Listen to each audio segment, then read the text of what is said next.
แต่ผู้ใดอยากสมหวังไปปรารถนาการทำมาหากินยังฝืดเครื่องอยู่หนึ่งคนเป็นหนี้เป็นสินสองไปค้าขายมึงได้กระสร้าง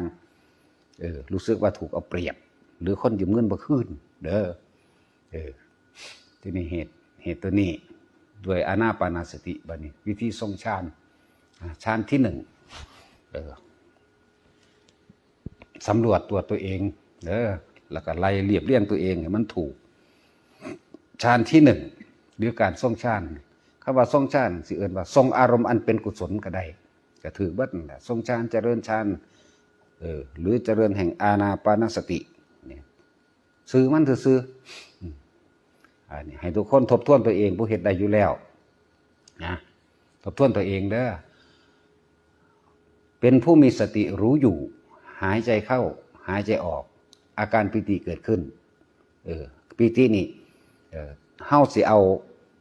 ถ้าว่าปิติเกิดขึ้นมันหลายแต่จะเว้าตามหลักสูตรนั่นวิตกวิจารณังวุปสมาอัจฉตังสัมปชัสสนังเจตโสเอโกทิภาวังนี่คือฌานที่หนึ่งบัดนี้เว้าภาษาเฮาบัดวิตกลมเข้าลมออกวิจารประคองไว้ไม่คิดถึงสิ่งอื่นปิติเกิดแล้วก็เป็นเอกคตารมณ์เนี่ยปิติเกิดถ้าเอามองหนีเลยถ้าเอามาร่วมไว้ตรงกลางระหว่างหน้าผากถ้าว่าปิติมันหาโดยเบื้องต้นที่จริงมัน10-20 พุ่นมันแค่นี้ที่เป็นยังคือบ่ว่าความนั้นความนี้ออกไปหลายเบื้องต้นที่เฮาฝึกให้เป็นหลักสูตรของเจ้าของไปเลยให้เป็นจับหลักแรกนี่ให้มันได้ซะก่อนพื้นฐานนี่มันดีซะก่อนเลยเฮ็ดภาวนามื่นตาสมาธิมื่นตาฌานมื่นตารู้จักว่าล่ะรู้ลมเข้ารู้ลมออกอาการปิติเกิดขึ้นระหว่างกลางหน้าผากนิ่มๆหน่วงๆอย่าลืมหนึ่งลมเฮาก็เห็นอยู่ลมก็รู้สึกว่าลมเข้าลมออกและอาการนิ่มๆหน่วงอยู่ระหว่างกลางหน้าผากนี่เรียกว่าฌานที่หนึ่งไผสิมีคำบริกรรมหรือบ่มีได้ทั้งนั้นนะนี่คือฌานที่หนึ่งสำรวจตัวเองเด้อทบทวนตัวเองเพื่อสิบ่ได้สับสนบ่ได้งงที่สองคำบริกรรมกับบ่มีลมหายใจกับบ่มีแต่อาการปิติเกิดขึ้นระหว่างกลางหน้าผากเลยนี่คือที่สองเด้อรักษาแค่ความรู้สึกถ้าบ่ได้ที่หนึ่งมันสิได้ที่สองมาจากไสวะนั่นแหละนี่คือที่สองแม้นเฮาย่างไปธรรมดานี่เฮาบ่คิดหยังปั๊บตัวนี้ขึ้นทันทีโลดบ่คิดหยังเด้หรือว่าบ่คิดหยังหรือทำให้เกิดขึ้นเลยกะแค่เหลือบตาดูปลายจมูกหรือนึกถึงแค่ความรู้สึกเกิดพึบขึ้นมานี่ฌานที่สองเด้อส่วนฌานที่สามเด้บัดนี้ สิมีอาการอิ่มเอิบเบิ่งว่างจักว่าล่ะรอคอยการกระทบนี่เป็นที่สามบัดนี้เรียงลำดับเด้อคนที่คืบคลานเข้าไปฌานที่สองบางที่ลมหายใจบ่มีมันสิลืมเอ้ากูคือบ่จับลมหายใจวะเนี่ยที่นี่บ่ต้องจับเพราะมันจะขึ้นไปที่สองแล้วในการเปลี่ยนแปลงเฮาสิงงธรรมดาแต่มันขึ้นที่สองแล้วบ่ต้องกลับมาบ่ต้องก้าวถอยหลังมาเว้าเรื่องประตูนี่มี4ประตูที่1ก็จะแล้วแบบนี้ประตูที่2บ่มีคำบริกรรมบ่มีลมหายใจแต่ว่าเกิดอาการปิติขึ้นระหว่างกลางหน้าผากไปเลยนะคนเป็นไม้สิเอ้ากูคือบ่บริกรรมกูคือบ่ลมหายใจนอนี่ให้ตัดออกได้เลยบัดนี้อ๋อมันคืออันนี้นี่จังเอาไปทบทวนเจ้าของตัวที่3ปิติอันเกิดขึ้นโดยกลางหน้าผากหรือกลางหัวหรือนี่ก็บ่มีแต่ว่าสิเป็นอิ่มๆเอิบๆระหว่างทำการในอกบอกบ่ถูกจังว่าล่ะเป็นละสุขละทุกข์ออกไปแต่ว่ามีความรู้สิว่าจังได๋สิว่าความรู้สึกก็ว่าบ่ทันได้เป็นอิ่มๆเป็นอิ่มนี่คือที่3มันสิเป็นโล่งๆมันสิเป็นว่างๆนั่นแหละลักษณะนั้นให้ทบทวนตัวเองเด้อทบทวนความเข้าใจของเจ้าของแล้วก็เป็นหยังคือว่าเป็นเหตุแห่งความสมปรารถนาถ้าสิพูดถึงว่านี่ปฐมฌานวิตกวิจารปิติสุขเอกคตาแค่นี้มันก็สามารถรู้ธรรมเห็นธรรมหมายเข้าถึงธรรมเข้าถึงอารมณ์ของเจ้าของได้แล้วล่ะแค่นี้แต่เฮามีความจดจ่ออยู่กับตัวเองไปเรื่อยๆปฐมฌาน บานี้ก็เรียกว่าบุญอันเกิดจากภาวนานะบุญอันเกิดจากภาวนาอันนี้เด้อคือความสงบเย็นใจนั่นเอง ดับความกังวลดับความเร่าร้อนในการคิดถึง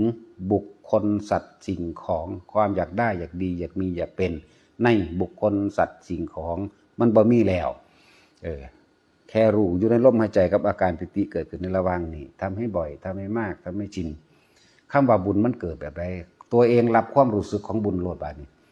ก็คือนิ่มๆน้องๆอยู่กลางหน้าผากเกิดความอิ่มเอิบนี่แหละบุญคืออาการที่จิตความคิดทั้งบ่แล่นไปหาผู้นั้นผู้นี้เมื่อเลยเกิดส่องกระแสออกมาทางร่างกายเลื่อนว่าบุญเกิดเมื่อบุญเกิดแล้วบุญนี่สามารถเป็นบุญญาฤทธิ์ได้บุญญาฤทธิ์แบบใดบาดนี้คนที่คัดของค่าในอาชีพการงานและทำมาค้าขายไปทั้งใดกับมีแต่ขาดทุนหรือถูกโกงหรือคนยืมเงินยืมหนี้ยืมสินพอแต่คนบ่มีสัจจะจังสิหลายอย่างถ้าเฮามีความสงบแล้วสิ่งลึกลับบัดนี้ถ้าจะเว้าตามพุทธเจ้าเว้า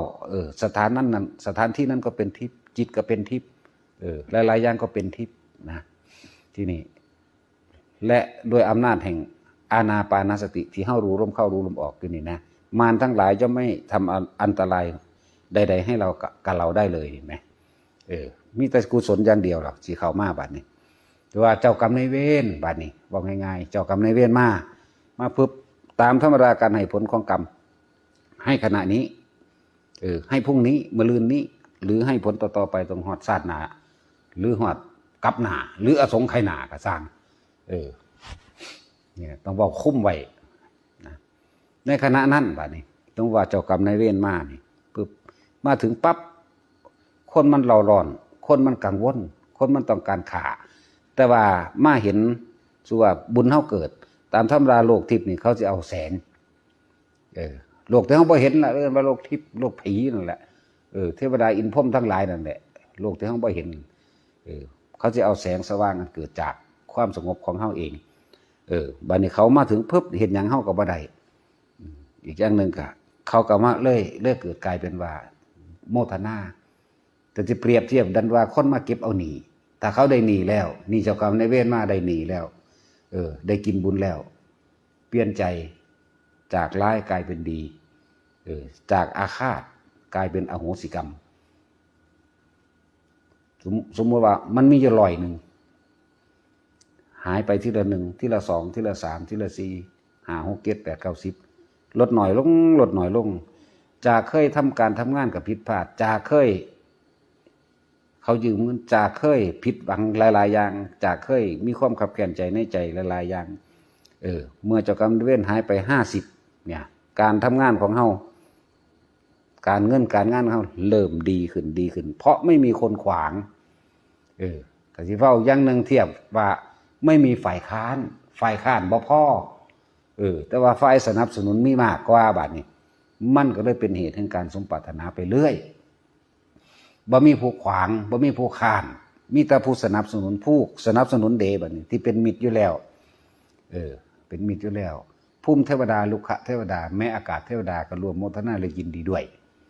แต่ว่าเขาบ่ขวางกรรมของไผเด้เข้าใจว่าล่ะเขาบ่มาแก้กรรมให้ไผเด้เทวดาอินพรหมทั้งหลายก็ดีบ่มาแก้เห็นอยู่ว่าเขาสิสัตว์กันเขาก็เฉยๆอยู่ดีนั่นแหละตัวเองจึงแก้ตัวเองแบบนี้นั่นแหละจึงบอกว่าการทรงฌานนั้นเป็นเหตุแห่งการสมปรารถนาทรงฌานเจริญฌานเจริญสติปัฏฐาน4อันเดียวกันเดียวกันเบิดบุญมันเกิดเจ้ากรรมนายเวรได้ดูเขาเอาไปเอามาบ่มีเจ้ากรรมนายเวรก็ได้บัดนี้